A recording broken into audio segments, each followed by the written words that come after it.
He tells stories of heroism, as he puts it, triumph over tragedy, scandal, and redemption. But also, since the beginning of Casey Sherman's writing career, there's been a focus on victims of violence, of evil. I wrote my first book 20 years ago, and that was a memoir about my Aunt Mary Sullivan, who was the youngest and final victim of the Boston Strangler case. And it was all about how a family gets justice on their own terms. In Sherman's latest book, his 15th, The Victims Are Many. The exact number, in fact, is unknown. I've covered 30 to 50 homicides during my career as an investigative journalist. I've never seen anything this horrific before. Helltown tells the story of Antone, or Tony Costa, a serial killer from Provincetown convicted in 1970 of murdering 2 young women, but suspected of killing many more. 4 victims were found buried in the woods in Truro. Casey takes us back in time here to where Costa lived and met his victims. Then, like now, Provincetown was a summer destination. The crimes so unexpected, out of place. There was a transient vibe where people would come and go, and as these young women start to disappear, the authorities really don't take it very seriously until months go by and they realize there's a killer on the loose. A Cape Cod native, it was a trip to Provincetown at the height of the COVID pandemic that reminded Sherman of the Costa crimes. The awful story had been long forgotten by many. I remember as a kid wondering if this was even a true story. Is it strange that it just kind of faded away?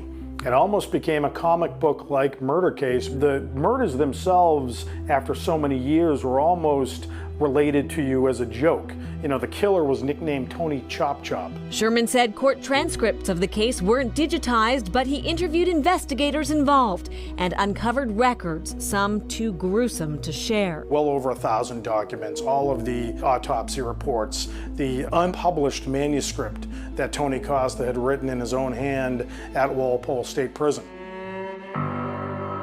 He really resembles the Norman Bates character in Psycho. He was an amateur taxidermist, really became fascinated with dissecting animals, and ultimately that grew into dissecting human beings.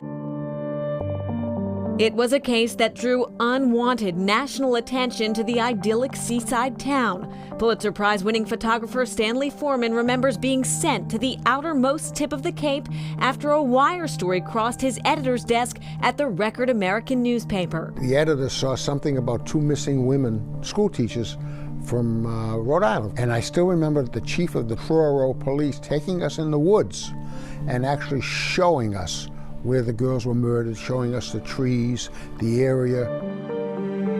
Those girls were both 23, Patricia Walsh and Mary Ann Wysocki. Prior to that, Provincetown teens Sydney Monzone and Susan Perry had gone missing. Their remains were found near the same Truro cemetery. He had a group of hippie disciples. They used to call him Sire, as even his closest confidants are hearing the most grisly testimony that I think has ever been read in a courtroom in Massachusetts or anywhere else. There's still a flurry of support for him outside the courthouse.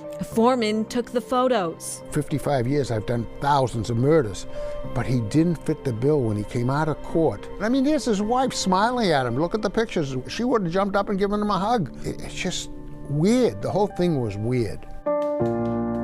In Helltown, Sherman not only recounts the bizarre and brutal events of the Costa case, but also the turbulence in the nation at the time.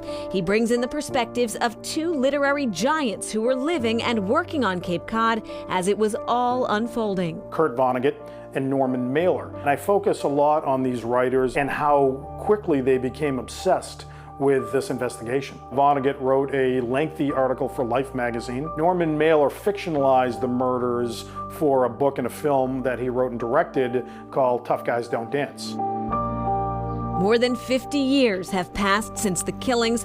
While it's tempting to forget it all, Sherman feels it's more important to remember. We always have to pay tribute to our history, whether it's beautiful stories that live and breathe here in Massachusetts or the dark stories.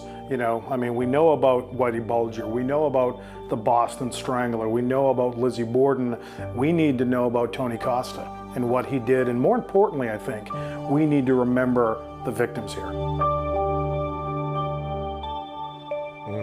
Tony Costa died by suicide in 1974 while serving his life sentence at Walpole State Prison. And as for Helltown, it actually could be made into a TV series in the near future. Sherman is pitching it along with Team Downey. That is the production company of actor Robert Downey Jr. and his wife Susan. They're hoping to create a limited series, which would be amazing. I think people would watch that for sure. Up